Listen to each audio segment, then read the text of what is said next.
ہے چھایا. عرفان رمضان، عرفان رمضان، عرفان رمضان، عرفان.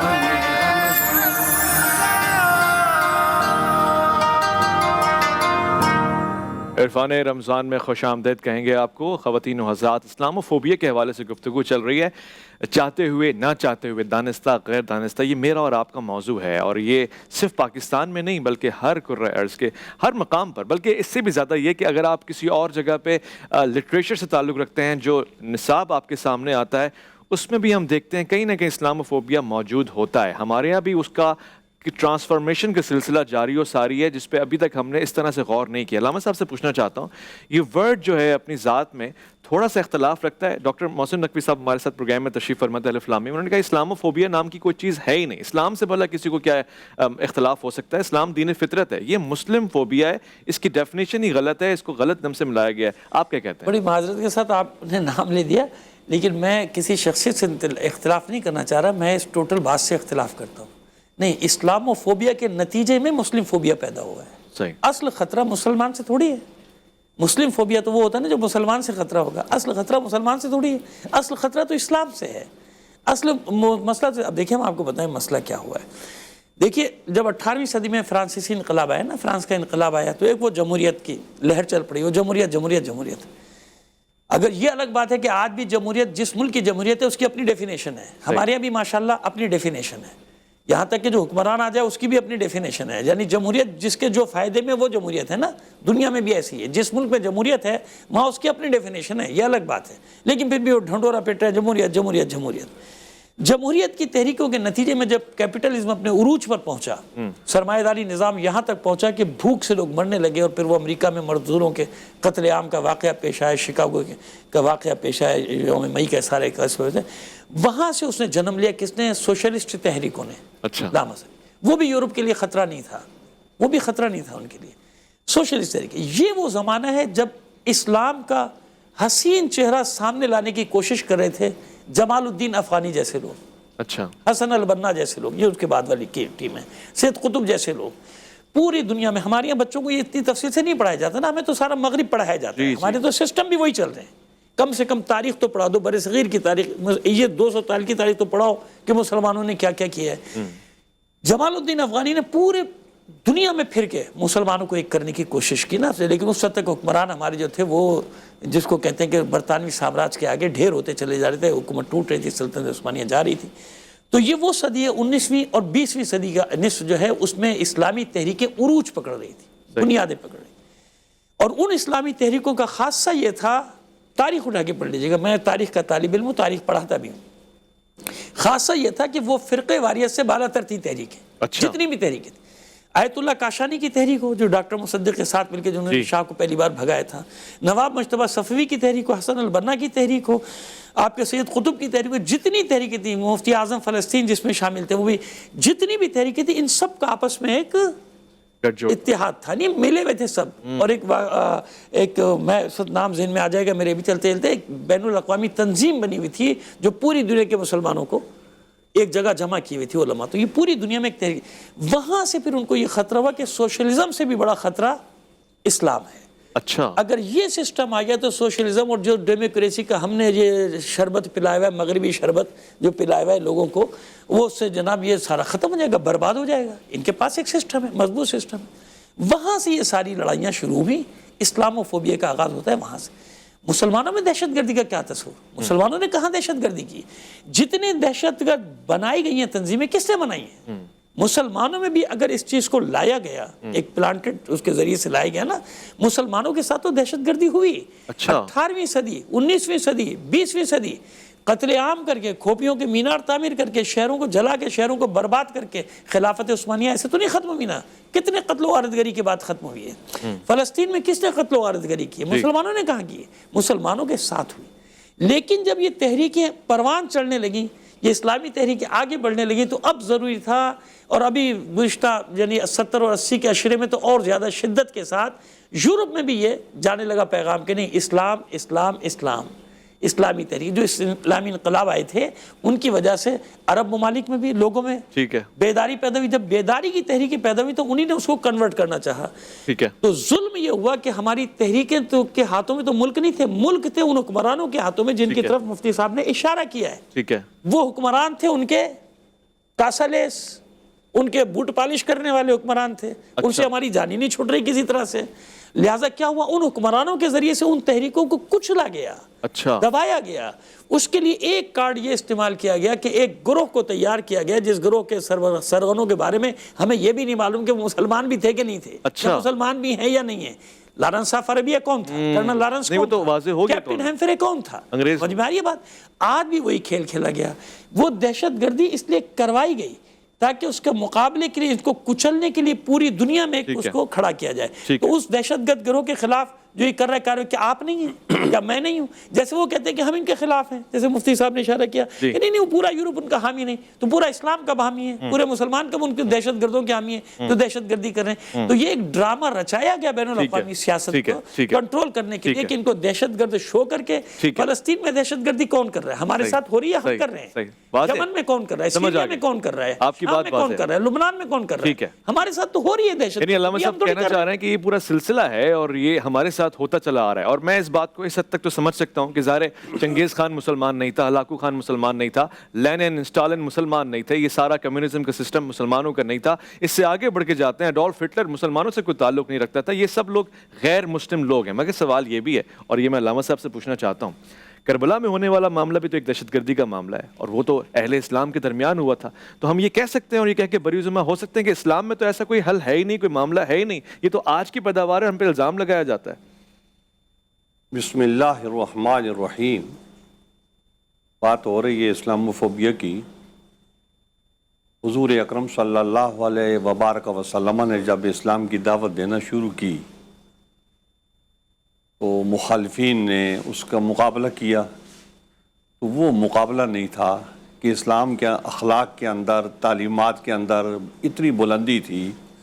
جیسے اسلام کا عقیدہ توحید ہے تو یہ اللہ تعالیٰ کی وحدانیت بھی ہے اور اس کی عبودیت بھی ہے. انسان کو اس سے انہوں نے اسلام نے جوڑا ہے اور اس کے ماں سوا جتنے معبود ان کے تھے ان سب کی نفی کرتی. صحیح. تو جب ان سب کی نفی ہوئی اور حقیقی طور پہ جو اللہ تعالیٰ اس کائنات کا خالق اور مالک ہے اس کی عبادت ہونے لگی, لوگوں کو یہ فلسفہ سمجھ میں آنے لگا, تو وہ بت پرستی کو چھوڑ کے اسلام کی طرف آنے لگے.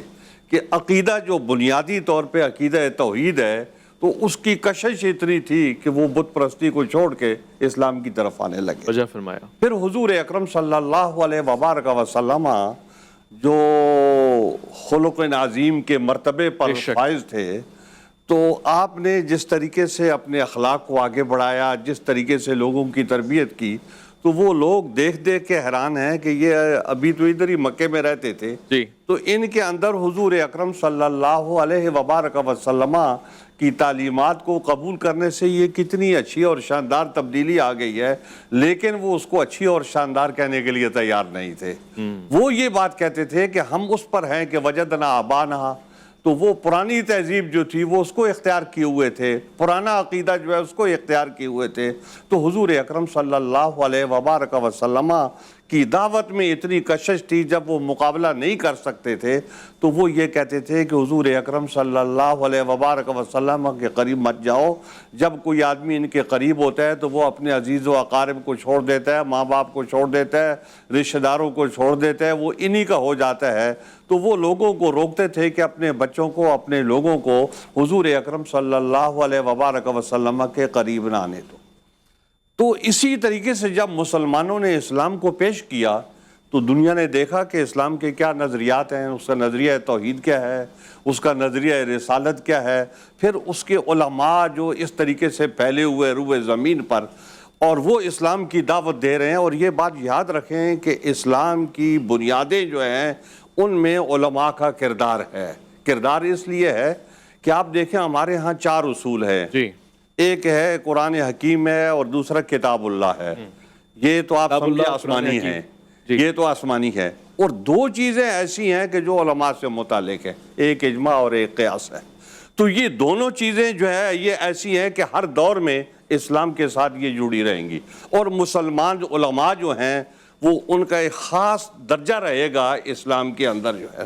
تو اب ان علماء کرام نے جب اسلام کو پھیلایا، ان کی اشاعت کی، ظاہر ہے یورپ بے وقوف نہیں ہے، وہ اپنے معاملات کو سمجھتا ہے اور اسلام کو بھی سمجھتا ہے، تو اس نے اسلام کی جو عالمگیریت ہے اس کو روکنے کے لیے وہ اس نے بندوبست کیے ہیں۔ جی تو جس طریقے سے ابھی حضرت صاحب بتا رہے تھے کہ انہوں نے اسلامی سلطنتوں کو گرایا، کس طریقے سے ان کو تباہ و برباد کیا، اور سب سے بڑا کام یہ کیا کہ مسلمانوں کے اندر انہوں نے نفاق پیدا کیا کہ جو مسلمانوں کے اندر تھوڑا بہت جو اختلاف ہے، یار فطری اختلاف ہے، یہ ہوتا رہتا ہے، تو اس کو انہوں نے اتنا بڑھا چڑھا کے تو دونوں طبقات جو ہیں مسلمانوں کے آپس کے ان کو آمنے سامنے کر، یعنی آج بھی جو اس کو بھڑکا رہے ہیں وہ فرندی کارندے۔ جی ہاں بالکل جو ہے نا، تو یہ انگریزوں نے اس طریقے سے کر کے تو یہ جو طریقہ کار اب انہوں نے اختیار کیا، مفتی صاحب نے تفصیل سے اس کو بیان کیا ہے، تو وہ اس لیے کیا کہ تاکہ اسلام کے بڑھنے کا راستہ روکا جا سکے، لیکن ایسا ہو نہیں سکتا۔ اسلام کے اندر خوبیاں اور کمالات اتنے ہیں کہ یہ جیسے جیسے مسلمان اس کو پہنچاتے جائیں گے وہ آگے قبول ہوتا جائے گا، یہ تلواریں چلاتے رہیں، بم چلاتے رہیں، لیکن اسلام زبانوں سے اور دلوں سے پھیل رہا ہے۔ بالکل بات یہ کہ حضرت امام حسین علیہ السلام کی جو آپ نے کی ہے، تو ظاہر ہے کہ یہ ایک بڑا اختلاف ہے اور یہ ایک بڑا ظلم ہوا ہے، اور اس ظلم کو امت کبھی نہیں بھول سکتی۔ آج 1500 سال گزر رہے ہیں تو امت نہیں بھولی، تو آئندہ 1500 سال بھی گزرتے ہیں تو امت اس کو بھول نہیں سکتی، کیونکہ یہ اتنا بڑا ظلم ہوا ہے کہ حضور اکرم صلی اللہ علیہ وبارک وسلم اس دنیا سے تشریف لے گئے ہیں تو ابھی 50 سال ہوئے ہیں، تو ان 50 سالوں کے اندر آپ اتنے بدل گئے ہیں کہ آپ کو یہ پتہ نہیں ہے کہ یہ شخصیت کون ہے، کیونکہ اسلام، ایک بات یاد رکھیں کہ اسلام شخصیات کو نظر انداز نہیں کر سکتا، کیونکہ اسلام کی تعلیمات یہ ہم کہتے ہیں، نبی اسلام نے فرمایا علیکم بسنتی و سنت الخلفاء راشدین، تو خلفاء راشدین شخصیات ہیں، تو یہ شخصیات جو ہیں یہ اسلام ان کو کبھی بھی نظر انداز نہیں کرے گا، اور ان کی فوقیت اور ان کا درجہ جو ہے وہ ہمیشہ قائم رہے گا۔ اسی طریقے سے علماء کرام کا درجہ جو ہے وہ ہمیشہ قائم رہے گا، اس کو نظر انداز نہیں کیا جا سکتا۔ تو حضرت امام حسین علیہ السلام کا ایک مقام تھا، ایک درجہ تھا، اور وہ درجہ نبی نے بنایا ہے، نبی نے بتایا ہے، کیونکہ ایک وہ چیزیں ہوتی ہیں جو کسبی ہوتی ہیں، تو علماء کرام کا علم جو ہے یہ کسبی ہے، تو امام حسین علیہ السلام کے جتنے فضائل و کمالات ہیں وہ کسبی نہیں ہیں، وہ عطائیاں ہیں، کیونکہ جب حضور اکرم صلی اللہ علیہ وبارک وسلم اس دنیا سے تشریف لے گئے تو آپ تو اس وقت بچے تھے، تو اس بچے کے بارے میں آپ فرما رہے ہیں کہ سیدہ شباب اہل جنہ، کہ یہ دونوں جو ہے نا یہ جنتی جوانوں کے سردار ہیں، تو ابھی تک ان کا کوئی کسب نہیں ہے، یہ ان کی اللہ کی طرف سے عطا تھی، تو جس کو اللہ تعالیٰ نے یہ مرتبہ بخشا ہے، حضور اکرم صلی اللہ علیہ وبارک وسلم اپنی زبان اقدس سے اس مرتبے کو بیان فرما رہے ہیں، اور امت کے لوگوں کو پتہ ہے، سارے جانتے ہیں کہ نبی علیہ السلام نے ان کے بارے میں یہ ارشاد فرمایا ہے، اور پھر ان کا کردار جو ہے وہ اتنے عرصے سے وہ یہ ہے، سب کو اس بات کی خبر ہے، اور اس کے باوجود ان کے ساتھ ظلم کیا گیا، ان کے ساتھ یہ دہشت گردی کا ایک واقعہ، اور ایسی ناانصافی کی گئی کہ وہ جو ہے یعنی ایک تاریخ میں انمٹ دنیا تک اور اس کو بھول جانا جو ہے یہ تاریخ کتنا ظلم نہیں کر سکتا۔ میرے پاس وقت بہت کم ہے، ایک جملے کا اضافہ، صرف ایک جملے کا اضافہ کر لیں کہ یہ وہ دہشت گردی ہے کہ وہی جو میں نے کہا نا اسلام قبول نہیں کرتا، کہ آج 14 صدیاں گزرنے کے باوجود مسلمانوں نے اس دہشت گردی کو معاف نہیں کیا ہے جو دہشت گردی اہل بیت کے ساتھ ہوئی، تو جب مسلمانوں اسلام تو ہے نا اس بات پہ کہ اگر ہماری میں دہشت گردی ہوئی ہے تو ہم نے ان کو معاف نہیں کیا، ان مجرموں کو آج تک یاد بنانا بتا رہا ہے امام کی کہ ہم بھولے، مطلب یہ ہم نے تاریخ جو ان کو یاد رکھا ہوا ہے، میں یہاں پر مسلمانوں نے اس کو نظر انداز نہیں کیا کہ جتنی بھی کوشش کی گئی ہے اسلام کے ساتھ دشمنی کی، بغض اور عناد کی، باوجود اس کے یہ بات مفتی صاحب کی، علامہ صاحب کی بالکل حق بجانب ہے کہ اسلام پھیلا ہے، اور آج بھی یورپ میں جو زور و شور کے ساتھ جس دین کی ترویج ہو رہی ہے، تنوع پا رہا ہے، جس کا ذکر ہو رہا ہے، جو لوگ قبول کر رہے ہیں وہ دین اسلام ہے۔ میں چاہتا ہوں کہ یہاں پہ سمیع اللہ حسینی صاحب کی آواز میں ایک نعت رسول مقبول صلی اللہ علیہ وآلہ وسلم سننے کی سعادت حاصل کروں۔ حدود طائر سے دیرا حضور جانتے ہیں،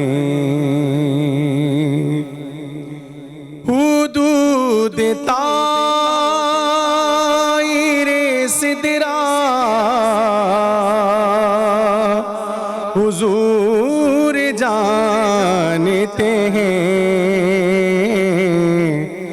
کہاں ہے عرش مولا حضور جانتے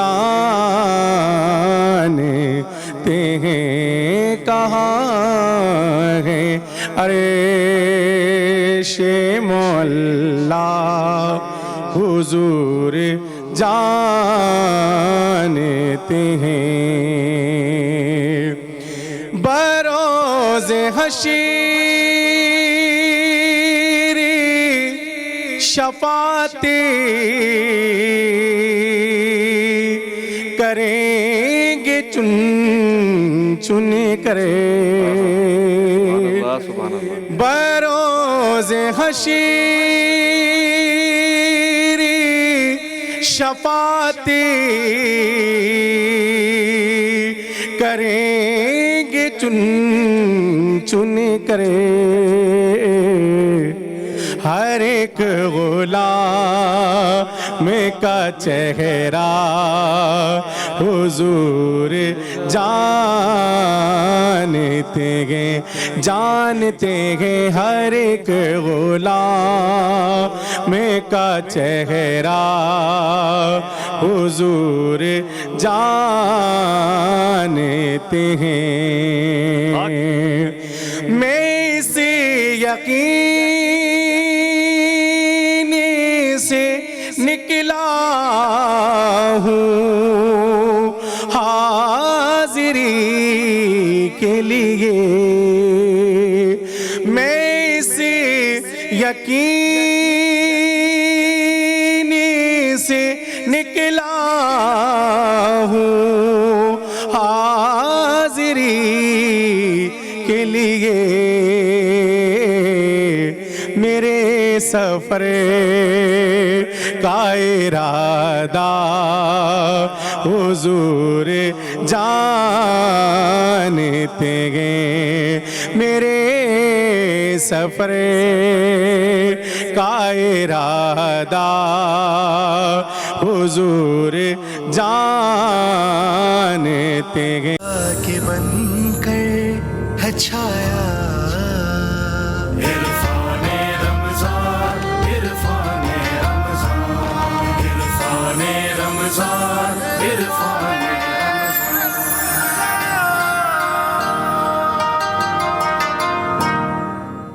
عرفان رمضان میں آپ کا خیر مقدم ہے. اقبال نے کہا تھا کہ چل نہ سکتے تھے اگر جنگ میں اڑ جاتے تھے, پاؤں شیروں کے بھی میدان سے اکھڑ جاتے تھے, تجھ سے سرکش ہوا کوئی تو بگڑ جاتے تھے, تیغ کیا چیز ہے ہم توپ سے لڑ جاتے تھے. مگر آج ہم اسلام فوبیا کو لے کے دشمن سے لڑ نہیں رہے بلکہ خود آپس میں لڑنے میں مگن ہیں. ہم اس کو سمجھ نہیں پا رہے یہ سازش کیا ہے. ہم نے یہ پروگرام اس لیے بھی ترتیب دیا ہے کہ ابھی یہاں بات ہوئی, مفتی شاہ حسین گردیزی نے فرمایا کہ اصل میں جو ہمیں آپس میں لڑا رہا ہے, جو بھڑکا رہا ہے, جو اختلافات کو ہوا دے رہا ہے وہ دشمن ہے اور وہ دشمن کا کارندہ ہے. ہم میں آج رمضان میں اس پیارے مہینے میں اگر یہ وعدہ کر لیں کہ ہم کسی بھی ایسی چیز کو اختلاف کا باعث نہیں بنائیں گے, گو کہ اختلاف اپنی جگہ رہے مگر ہم آپس میں جھڑپ نہیں پیدا کریں گے, ایک دوسرے سے بیزاری کا اظہار نہیں کریں گے.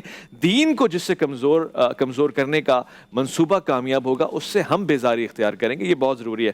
مفتی محمد زبیر صاحب سے میں پوچھنا چاہتا ہوں, جب یہ قرارداد پاس ہوئی اور عالمی اداروں میں یہ بات گئی, تمام مذاہب تمام ممالک دیکھ رہے تھے, اس سے پہلے بھی کوئی ایسا مذہب کوئی ایسا دین گزرا ہے جس سے فوبیا ہو؟ میں اس لیے پوچھ رہا ہوں کہ ایک زمانے میں جب مسیحیت کا پرچار ہو رہا تھا, حضرت عیسیٰ علیہ السلام آئے تو یہودیت بڑے بیزار تھی اور مختلف انداز سے بیزاری یعنی فوبیا کا اظہار کیا گیا. پھر اس کے بعد دیگر اور ہمارے پڑوسی ممالک نے اس سے, فرانس نے, ہندوستان نے بھی اس سے بیزاری کا اعلان کیا کہ یہ جو قرارداد ہے اسلام فوبیا نام کی کوئی چیز ہی نہیں ہے. تو وہ نہیں دیکھتے کہ اس کے پیچھے بھی ایک ہسٹری ہے, آیا ہسٹری ہے بھی کہ نہیں؟ دیکھیں بات یہ ہے کہ ہسٹری موجود ہے اور یہ تو حقائق پر پردہ ڈالنے والی بات ہوگی کہ کیا اس کا وجود دنیا میں ہے یا نہیں ہے. میں یہ سمجھتا ہوں کہ اس کا وجود ہے اور اس وقت مغربی ممالک کے اندر, یورپی ممالک کے اندر ایک خاص قسم کی نفرت کو ہوا دیا جا رہا ہے, اور وہ جو ہوا دینے کے جو اسباب ہیں وہ ایک الگ سے ایک پورا ایک چیپٹر ہے, لیکن یہ ایک حقیقت ہے. دوسری بات یہ ہے کہ ہم 3 باتیں اسلاموفوبیا سے متعلق لازمی طور پر ہم اپنے ذہن کے اندر رکھیں، اور پروگرام ناقص ہوگا اگر وہ 3 باتیں نہ کی جائیں۔ سب سے پہلی بات تو یہ ہے کہ اسلاموفوبیا کا جس وقت یہ پھیلاؤ یورپ سے اور یہ مغربی ممالک سے ہوا 9/11 کے بعد خاص طور پر، تو یورپ کے یا عیسائی دنیا کے یا یہودی دنیا کے وہ لوگ جو لوگ حقیقت کے اعتبار سے اسلام سے کوئی دلی بغض نہیں رکھتے، عام لوگ ہیں، بزنس مین ہیں، تاجر ہیں، عام لوگ ہیں، میں ان کو اس پروپیگنڈے سے متاثر ہونے کے حوالے سے یہ سمجھتا ہوں کہ وہ قابل رحم ہے، اور اس میں ہم اپنا قصور سمجھتے ہیں۔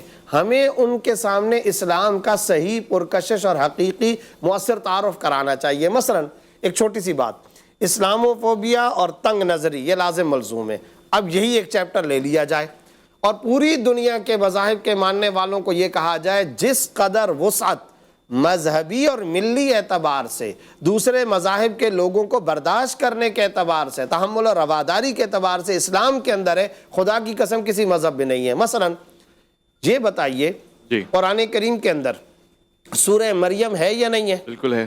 حضرت مریم علیہ السلام کے بارے میں ہمارے ذہنوں میں عفت اور پاک دامنی کا کیا تصور ہے؟ بلند 24 انبیاء کرام کے نام قرآن میں ہے یا نہیں ہے؟ 27 انبیاء کرام کا تذکرہ موجود ہے یا نہیں؟ آج بھی مسلمان سلیمان اپنا بیٹا نام رکھتے ہیں یا نہیں؟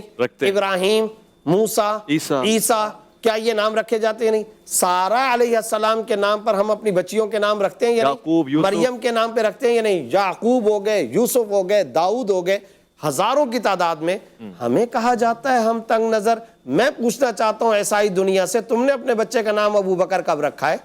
تم نے اپنے بچے کا نام محمد کب رکھا ہے؟ تم نے اپنے بچے کا نام علی کب رکھا ہے؟ تم نے اپنے بچے کا نام عمر کب رکھا ہے؟ تم نے اپنے بچے کا نام زنیرہ کب رکھا؟ فاطمہ کب رکھا؟ عائشہ کب رکھا؟ خدیجہ کب رکھا؟ ذرا یہ تو بتا دو۔ آگے چلیے، میں آپ سے ایک سوال پوچھتا ہوں، یہ حضرات علماء کرام بیٹھے ہیں، ایک عالم ہے، شیخ الحدیث ہے، لاہور اور اس کے مضافات میں فقہ جعفریہ کے مطابق اذان مغرب کا وقت ہوا چاہتا ہے۔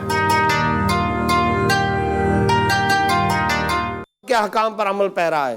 اگر حضرت عیسیٰ علیہ السلام کی شان میں ادنا درجے کی گستاخی کرتا ہے تو بتائیے وہ مسلمان رہ سکتا ہے؟ ہو ہی نہیں سکتا۔ مفتی اعظم ہونا تو دور کی بات ہے، شیخ الحدیث شیخ الاسلام ہونا تو دور کی بات ہے، سارے کے سارے اسکول مسلمان نہیں رہ سکتے، تمام مکاتب فکر کے مسلمان اس کو خود دائرہ اسلام سے خارج کر دیں گے۔ ہم تو عیسائی دنیا سے کہتے ہیں، یہودی دنیا سے کہتے ہیں تمہیں اپنے پیغمبروں کے بارے میں حساس ہونے کی ضرورت ہی نہیں ہے، ہم چوک پہ لٹکائیں گے جو حضرت موسیٰ علیہ السلام کی گستاخی کرے گا، ہم قانون سازی کرنا چاہتے ہیں جو حضرت عیسیٰ علیہ السلام کی شان میں ادنا درجے کی گستاخی کرنا چاہے۔ ہمارے ہاں تو یہ وسعتیں ہیں، ہمارے ہاں تو یہ اس قدر کشادگی اور فراوانی ہے۔ خدا را اسی کشادگی اور فراوانی کا ثبوت تم بھی دے دو نا، ذرا تمہاری طرف سے بھی تو یہ آ جائے۔ دوسرے نمبر پر میں یہ کہنا چاہتا ہوں، مغرب کی سڑک پر کوئی کسی کو گھور کر کے دیکھ لے تو کہا جاتا ہے کہ جناب میرے دل پر بوجھ آیا، ہر جانا ہے، اس پر قانون سازی ہے، آئین سازی ہے۔ 1.5 ارب انسان جس پر اپنی جان قربان کرنا چاہتے ہیں حضرت محمد رسول اللہ صلی اللہ علیہ وسلم، ان کی شان میں گستاخی یہ ٹیررزم نہیں ہے، یہ دہشت گردی نہیں ہے۔ کوئی کسی کو گھور کر دیکھ لے، ڈاکٹر نے پرچی لکھی مجھے فلو ہو گیا، اس نے دوائی غلط لکھ دی تھی مجھے نزلہ ہو گیا، اس پر یورپی عدالتوں میں کیس چلیں گے، اس پر مقدمے ہوں گے۔ اور آج میں آپ سے ایک سوال پوچھتا ہوں، مسلمان کتنا ہی گرا پڑا کیوں نہ ہو، کتنا ہی گرا پڑا کیوں نہ ہو، زانی ہو، فاسق ہو، فاجر ہو، شرابی ہو، قاتل ہو، چور ہو، ڈاکو ہو، کچھ بھی ہو، نبی کی محبت کے بارے میں بتائیں مسلمان کتنا حساس ہوتا ہے؟ انتہائی 1.5 ارب مسلمانوں کو ایک میدان میں جمع کرو اور ایک جملہ ان سے پوچھو، یا تم کو قتل کیا جائے گا یا محمد صلی اللہ علیہ وسلم کی شان میں گستاخی کی جائے گی؟ بتاؤ، یہ 2 آپشن، ان میں سے کوئی تیسرا راستہ نہیں، کون سا راستہ اختیار؟ قتل ہونا قبول ہے۔ خدا کی قسم کھاتا ہوں 1.5 ارب کا 1.5 ارب انسان کہے گا خدا کی قسم ہمیں قتل کر دو، مر جانا منظور ہے، نبی کی شان میں ہم اپنی زندگی میں گستاخی نہیں بر۔ جب ہم اتنے حساس ہیں، ہیومن رائٹس کہا جاتا ہے، انسانی حقوق، انسانی حقوق، انسانی، میں اپنی جان کا حق بخشنے کے لیے تیار ہوں۔ سبحان اللہ۔ میں اپنے مال کا، اپنی عزت کا، اپنے آبرو کا، اپنے پیسے کا، آل اولاد کا، ماں باپ کا حق بخشنے کے لیے تیار ہوں، مگر مجھے اقوام متحدہ حق دے دے، میرے نبی کی گستاخی نہیں ہو۔ وجہ فرمایا 1.5 ارب مسلمان اپنے تمام حقوق دینے کے لیے تیار ہیں۔ تو یہ وہ در حقیقت وسعت والے اسباق اسلام ہے، ان کو دنیا کے سامنے پیش کرنا چاہیے۔ اور آخری بات یہ، مذاہب عالم کے ماننے والوں کو ہم یہ جا کر کے کہیں یضع عنہم اسرہم والاغلال التی کانت علیہم، ہم تمہاری آزادی چھیننے کے لیے نہیں آئے، ہم تمہارے انسانی حقوق کو سلب کرنے والے نہیں، ہم تو علمبردار ہیں، ہم وسعت رکھتے ہیں، ہم محبت کا درس دینا چاہتے ہیں، پیار دینا چاہتے ہیں۔ میں اس کا ایک حل بھی چاہتا ہوں اور مختصر الفاظ میں چاہتا ہوں، شاہ صاحب کو اس کا سد باب ہو سکتا ہے اسلام فوبیا سے، کیسے اسلام فوبیا سے بچا لیں پوری دنیا کو، یہ بیزاری ختم ہو جائے، یہ بغض نات ختم ہو جائے، کیا کریں ہم ایسا؟ اس کا حل یہ ہے کہ ہم اسلام کی دعوت ان تک پہنچائیں، جو اس کی اصلی صورت ہے اس صورت میں پہنچائیں۔ اور اگر جب ہم اس طریقے سے کریں گے، اسلام کی دعوت ان تک پہنچائیں گے، تو اسلام خود اپنی جگہ بناتا ہے اور اپنا اثر رکھتا ہے، تو اسلام کا پھیلاؤ بھی ہوگا۔ اور بلکہ یہ یورپ والے جو کر رہے ہیں، یہ اس لیے کر رہے ہیں کہ ان کو مسلمانوں سے خطرہ پیدا ہو گیا ہے کہ یورپ میں ان کی بالادستی نہ ہو جائے، مسلمانوں کی تعداد روز بروز بڑھ رہی ہے، اور وہ لوگ آگے جا کے جو ان کا قانون ہے، اس کے قانون کے مطابق مسلمان وہاں کے حکمران بھی ہو سکتے ہیں۔ اب ایسا وہاں کی حکومتوں میں انہوں نے داخل ہونا شروع کر دیا ہے، تو مستقبل میں آپ دیکھیں گے کینیڈا اور دوسرے ملک جو ہیں، ان کے اندر مسلمانوں کی حکومتیں بھی قائم ہو سکتی ہیں۔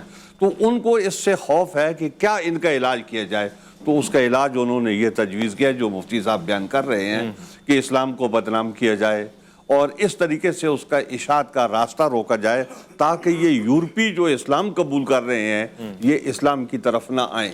یہ ان کی کوشش ہے، لیکن اسلام کو پیش کرنا ہے کہ ادعو الی سبیل ربک بالحکمت والموعظۃ الحسنہ، کہ آپ اس طریقے سے جب پیش کریں گے تو اسلام اپنے اثرات دکھائے گا۔ دیکھیں مسلمان ایسی قوم ہے، یہ اگر مفتو بھی ہو جائے تو بھی فاتح ہو جاتی ہے۔ اچھا، اب آپ یہ دیکھیں کہ کس طریقے سے بنو عباس کا زوال ہوا، بغداد ختم ہوا، سارا کچھ ہوا، اس کے بعد مسلمان اٹھے، اور اٹھ کے انہوں نے اپنے حکمرانوں کو یعنی ان کی اولاد کو انہوں نے حلقہ اسلام میں داخل کر دیا۔ تو اس لیے مسلمان جو ہے وہ اتنے کمزور نہیں ہیں، اسلام کی طاقت اور قوت اتنی ہے کہ دشمن کو بھی متاثر وجہ فرمایا آپ نے، وجہ فرمایا آپ نے، کیونکہ یہ تو پوری ایک حقیقت ہے، ایک تاریخ ہے کہ کس طریقے سے ان لوگوں کے خاندانوں کو انہوں نے حلقہ اسلام میں داخل کیا ہے۔ تو اس لیے مسلمان جو ہے وہ اگر کسی وقت مفتو بھی ہو جائے تو وہ مفتو ہونے کے باوجود فاتح ہوتا ہے، کیونکہ اس کے اندر کے عزائم بھی ایک کمزور نہیں ہوتے۔ کیونکہ آپ یہ دیکھیں نا، حضور اکرم صلی اللہ علیہ وبارک وسلم مکہ مکرمہ میں تھے، تو مکی زندگی میں اس وقت کیا حالات تھے، اور پھر وہ خاص وقت دیکھیں کہ جب غار میں حضرت ابوبکر صدیق آپ کے ساتھ ہیں، اور آپ جو ہے نا وہ ان کو تسلی بھی دے رہے ہیں، اور آپ یہ فرما رہے ہیں کہ اسلام جو ہے وہ غالب ہو لا تحزن ان اللہ معنا، بالکل بجا فرمایا آپ نے۔ اتنے مشکل حالات میں بھی دعا کا وقت رہ گیا، اکرم صلی اللہ علیہ وبارک وسلم نے جو ہمیں تعلیم دی ہے کہ وہ ہمارے حوصلے بلند رہیں اور اسلام غالب ہو۔ جی، اسلام غالب ہونے کے لیے آیا ہے اور تمام ادیان، تمام مذاہب کے اوپر غالب رہے گا۔ میں یہاں پہ تمام علماء کرام سے دستبستہ گزارش کرتا ہوں کہ آپ کی باتیں انتہائی قابل توجہ ہیں۔ میرے پاس وقت پتہ نہیں کہاں چلا جاتا ہے اور اتنا کم رہ جاتا ہے کہ میں صرف یہ کہہ پاتا ہوں کہ الحبیب ریسٹورنٹ آپ کا بہت شکریہ، یہ جو افطار کا آپ نے اہتمام کیا ہے، زمزم بیکرز کا بہت بہت شکریہ۔ ہم حاجی حضور بخش کلور صاحب کی مغفرت کی دعا بھی کرتے ہیں، اور صرف یہ سنانے کے لیے نہیں کرتے بلکہ جب دسترخوان پہ بیٹھتے ہیں تو دعا میں یاد بھی رکھتے ہیں۔ انتہائی شکر گزار ہیں آپ کے۔ خواتین و حضرات، اب یہ سارے معاملات آپ کے سامنے، میں صرف ایک رائے دے رہا ہوں کہ وہ پتہ نہیں کس کے لیے علامہ اقبال نے کہا تھا کہ وضع میں تم نصارہ تو تمدن میں ہنود، یہ مسلمان جنہیں دیکھ کے شرمائے یہود۔ اگر ہم ہی وہ سارے 100% والے ہیں تو پھر کمی پیشی کس میں، تربیت کی ضرورت کس کو ہے؟ میرے خیال ہے وہ ہم میں سے ہی ہیں، اور یہ نام بڑا ہے جس کی ذمہ داری ہمارے کاندھوں پہ آتی ہے۔ ہم نے اس کی پاسداری کرنی ہے اور اس پہ حرف بھی نہیں آنے دینا ہے۔ لوٹ کر آئیں گے، دعا کے لیے بیٹھیں گے، عرفان رمضان میں آپ کا انتظار رہے گا۔ رحمت خدا کے بن کر ہے چھایا، عرفان رمضان، عرفان رمضان، عرفان رمضان، عرفان